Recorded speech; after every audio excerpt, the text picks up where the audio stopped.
ಪಿರಿಯಾಪಟ್ಟಣ ತಾಲೂಕಿನ ಕೂರ್ಗಲ್ ಗ್ರಾಮದ ಟೋಲ್ಗೇಟ್ ಹತ್ತಿರವಿರುವ ಶಿವಮ್ಮ ರಾಮಕೃಷ್ಣೇಗೌಡ ಅವರ ಜಮೀನಿನಲ್ಲಿ ರೇಷ್ಮೆ ಇಲಾಖೆ ವತಿಯಿಂದ ಆತ್ಮ ಯೋಜನೆ ಅಡಿ ರೇಷ್ಮೆ ಕೃಷಿ ಕ್ಷೇತ್ರ ಪಾಠಶಾಲೆ ಕಾರ್ಯಾಗಾರವನ್ನು ಆಯೋಜನೆ ಮಾಡಲಾಗಿತ್ತು.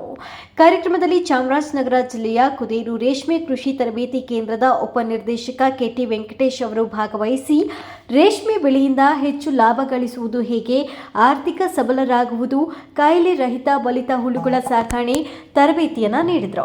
ಇದೇ ಸಂದರ್ಭದಲ್ಲಿ ತಾಲೂಕು ರೇಷ್ಮೆ ಕೃಷಿ ವಿಸ್ತರಣಾ ಅಧಿಕಾರಿ ಜೆ ಚಂದ್ರೇಗೌಡ ಮಾತನಾಡಿ, ರೈತರು ತಂಬಾಕಿಗೆ ಪರ್ಯಾಯವಾಗಿ ರೇಷ್ಮೆ ಬೆಳೆ ತರಬೇಕು ಅಂತ ರೇಷ್ಮೆ ಸಚಿವ ಕೆ ವೆಂಕಟೇಶ್ ಅವರು ಹೆಚ್ಚು ಆಸಕ್ತಿ ವಹಿಸಿದ್ದಾರೆ.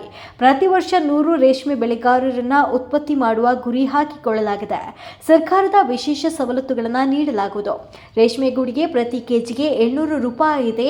ರೈತರು ಸಮಗ್ರ ಕೃಷಿಯತ್ತ ಒಲವು ತೋರಿ ಆರ್ಥಿಕವಾಗಿ ಸಬಲರಾಗಬೇಕು ಅಂತ ತಿಳಿಸಿದರು. ಇನ್ನು ಕೇಂದ್ರ ರೇಷ್ಮೆ ಮಂಡಳಿ ನಿರ್ದೇಶಕ ಬೆಕ್ಕರೆ ನಂಜುಂಡಸ್ವಾಮಿ ಮಾತನಾಡಿ, ರೇಷ್ಮೆ ಬೆಳೆಗಾರರ ಆರೋಗ್ಯ ಹಿತದೃಷ್ಟಿಯಿಂದ ಅವರಿಗೆ ಸರ್ಕಾರಗಳು ಜೀವ ವಿಮೆ ಮಾಡಿಸಿ ಗುರುತಿನ ಚೀಟಿ ನೀಡಿ ಮಾಸ್ಕ್ ನೀಡಬೇಕು.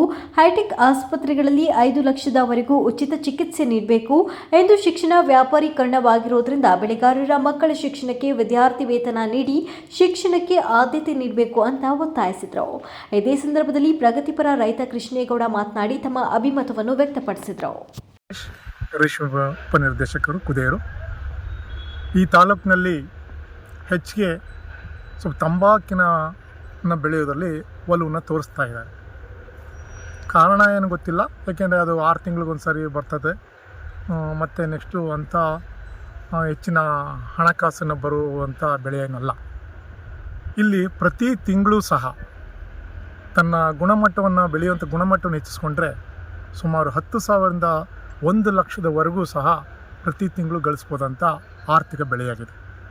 ರೈತರು ನೂತನ ತಾಂತ್ರಿಕತೆಗಳನ್ನು ಉಪಯೋಗಿಸ್ಕೊಂಡು ರೇಷ್ಮೆ ಕೃಷಿಯನ್ನು ಅವಲಂಬಿಸ್ಕೊಂಡ್ರೆ ಈ ತಾಲೂಕಿನಲ್ಲಿ ಹೆಚ್ಚು ಜನ ಆರ್ಥಿಕ ಅಭಿವೃದ್ಧಿಯನ್ನು ಶ್ರೇಯಸ್ಸು ಪಡಿಬೋದಂತ ನಾನು ಈ ಮೂಲಕ ಕೇಳ್ಕೊಳ್ತೇನೆ. ಈಗ ತಂಬಾಕಿಗೆ ಪರ್ಯಾಯವಾಗಿ ರೇಷ್ಮೆ ಕೃಷಿಯನ್ನು ತರಬೇಕು ಅಂತ ಹೇಳಿ ನಮ್ಮ ಮಾನ್ಯ ರೇಷ್ಮೆ ಖಾತೆ ಹಾಗೂ ಪಶುಸಂಗೋಪನೆ ಸಚಿವನಾಗಿರ್ತಕ್ಕಂಥ ವೆಂಕಟೇಶ ಸಾಹೇಬರು ಸುಮಾರು ಒಂದು ವರ್ಷಕ್ಕೆ ಅಟ್ಲೀಸ್ಟು 100 ಜನ ರೇಷ್ಮೆ ಬೆಳೆಗಾರರನ್ನ ಉತ್ಪತ್ತಿ ಮಾಡಬೇಕು, ತಂಬಾಕನ್ನು ಬಿಟ್ಟು ಬರ್ತಕ್ಕಂಥ ರೈತರನ್ನ ಮಾಡಬೇಕು ಅಂತ ಹೇಳಿ ಕಾರ್ಯಕ್ರಮವನ್ನು ಹಮ್ಮಿಕೊಂಡಿದ್ದಾರೆ. ಅವರಿಗೆ ವಿಶೇಷ ಸವಲತ್ತನ್ನು ಕೊಡಬೇಕು ಅಂತ ಹೇಳಿ ಹಲವಾರು ಯೋಜನೆಗಳನ್ನು ಮಾಡಿಸ್ತಾ ಇದ್ದಾರೆ. ತಾವು ದಯಮಾಡಿ ರೇಷ್ಮೆ ಕೃಷಿಯ ಕಡೆ ತಮ್ಮ ಒಲವನ್ನು ಕೊಡಬೇಕು. ತಂಬಾಕಿಗೆ ಪರ್ಯಾಯವಾಗಿ ಸಮಗ್ರ ಕೃಷಿಯ ಕಡೆ ತಮ್ಮ ಒಲವನ್ನು ತೋರಿಸಿ ತಂಬಾಕು, ಶುಂಠಿ, ಇತರೆ ಬೆಳೆಗಳ ಜೊತೆಯಲ್ಲಿ ರೇಷ್ಮೆ ಕೃಷಿಯನ್ನು ಸಹಿತ ಅರ್ಧ ಎಕರೆ 1 ಎಕರೆ ತಮಗೆ ಎಷ್ಟು ಸಾಧ್ಯವಾಯ್ತದೆ ಅಷ್ಟನ್ನು ಮಾಡಿಕೊಂಡು ಆರ್ಥಿಕ ಲಾಭವನ್ನು ಗಳಿಸ್ಕೊಳ್ಬೇಕು ಅಂತ ಹೇಳಿ ಈ ಮೂಲಕ ಕೇಳ್ಕೊಳ್ತೀವಿ. ಈಗ ಬೆಲೆಯೂ ಸಹಿತ ಬೇರೆ ಬೆಳೆಗಳಿಗೆ ಹೋಲಿಸ್ಕೊಂಡ್ರೆ ನಮ್ಮದು 750ರಿಂದ 800 ರೂಪಾಯಿಗಳನ್ನು ಇವತ್ತು ಆಜುಬಾಜಿನಲ್ಲಿ ನಮ್ಮ 1 ಕೆಜಿಗೆ ಗೂಡಿಗೆ ದರ ಇದೆ. ದಯಮಾಡಿ ಈ ಭಾಗದ ರೈತರು ತಂಬಾಕಿಗೆ ಹಾಗೂ ಶುಂಠಿಲೂ ಸಹಿತ ಹಲವಾರು ರೋಗಗಳನ್ನು ಬಂದು ಶುಂಠಿಲೂ ಸಹಿತ ರೈತರು ನಷ್ಟವನ್ನು ಅನುಭವಿಸ್ತಾ ಇರೋದ್ರಿಂದ ಇವೆರಡಕ್ಕೂ ಶುಂಠಿ ಮತ್ತು ತಂಬಾಕಿಗೆ ಹೆಚ್ಚು ಪರ್ಯಾಯವಾಗಿ ನಿಂತಿರ್ತಕ್ಕಂಥದ್ದು ರೇಷ್ಮೆ, ಲಾಭದಾಯಕವಾಗಿರ್ತಕ್ಕಂಥದ್ದು ರೇಷ್ಮೆ. ತಾವು ದಯಮಾಡಿ ಇದ್ರ ಕಡೆ ಹೆಚ್ಚಿನ ಒಲವನ್ನು ಕೊಡಿ. ವರ್ಷದಲ್ಲಿ 1 ಎಕರೆಯಲ್ಲಿ ಕಡೆ ಪಕ್ಷ ನಿಮ್ಮ ಖರ್ಚನ್ನು ಕಳೆದ 5 ಲಕ್ಷ ಉಳಿಸೋದಕ್ಕಿಂತ ಯಾವುದೇ ರೀತಿಯಾದಂಥ ಅನುಮಾನ ಬೇಡ. ಅದಕ್ಕೆ ಬೇಕಾದಂಥ ಹೊಸ ತಾಂತ್ರಿಕತೆಗಳು ಬಂದಿದೆ, ಮೆಕ್ಯಾನಿಸಮ್ ಬಂದಿದೆ. ಎಲ್ಲವನ್ನು ಸಹಿತ ಇಲಾಖೆ ವತಿಯಿಂದ ನಾವು ಅದನ್ನು ಇಂಪ್ಲಿಮೆಂಟ್ ಮಾಡೋದಕ್ಕೆ ಅವಕಾಶ ಮಾಡಿಕೊಡ್ತೀವಿ ಅಂತ ಹೇಳಿ ಕೇಳ್ಕೊಳ್ತಾ ನೀವು ಕೃಷಿಕರಾಗಬೇಕು ಅಂತ ಹೇಳಿ ಈ ಮೂಲಕ ತಮಗೆ ಕೇಳಿಕೊಂಡು ತಮ್ಮ ಧನ್ಯವಾದಗಳನ್ನು ಸಲ್ಲಿಸ್ತೀನಿ.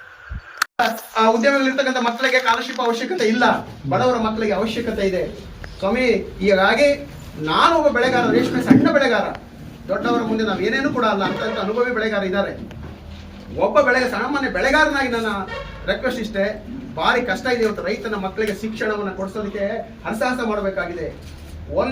ಕೇವಲ LKG UKG ಮಕ್ಕಳ ಶಿಕ್ಷಣದ ಒಂದು ಫೀಸನ್ನು ಕಟ್ಟಲಿಕ್ಕೆ ಆಗ್ತಾ ಇಲ್ಲ. ಇವತ್ತು ವ್ಯಾಪಾರೀಕರಣ ಆಗಿದೆ. ರೈತನನ್ನು ಸುಲಿಗೆ ಮಾಡುವಂತ ಮಟ್ಟಕ್ಕೆ ಶಿಕ್ಷಣ ಸಂಸ್ಥೆಗಳು ಬೆಳ್ಕೊಂಡು ಕೂತಿದ್ದಾವೆ. ರಿಯಲ್ ಎಸ್ಟೇಟ್ಗಳು, ದೊಡ್ಡ ದೊಡ್ಡ ಉದ್ಯಮಿಗಳ ಮಧ್ಯದಲ್ಲಿ ಒಬ್ಬ ಬಡವ ತನ್ನ ಮಗುವನ್ನ ಶಿಕ್ಷಣಕ್ಕೆ ಸೇರಿಸತಕ್ಕಂಥ ಸಾಧ್ಯ ಆಗ್ತಾ ಇಲ್ಲ. ಆ ರೇಷ್ಮೆ ಬೆಳೆಗಾರರ ಮಕ್ಕಳಿಗೆ ಒಂದು ಕಾರ್ಡ್ ಕೊಟ್ಟು ತನ್ಮೂಲಕವಾಗಿ ಆ ಮಗುವಿನ ಶಿಕ್ಷಣಕ್ಕೆ ಬೇಕಾದಂತ ಒಂದು ಸ್ಕಾಲರ್ಶಿಪ್ ಕೊಡುವಂತ ವ್ಯವಸ್ಥೆಗಳನ್ನ ಮಾಡಿ, ಕೋಟಿಗಟ್ಟಲೆ ಹಣ ಇದೆ, ಆಗ ಮಾತ್ರ ನೀವೇನು ಸಾಧನೆ ಮಾಡಿದೀವಿ ಅಂತೇಳಿ ತೋರಿಸ್ತಾ ಇದ್ದೀರೋ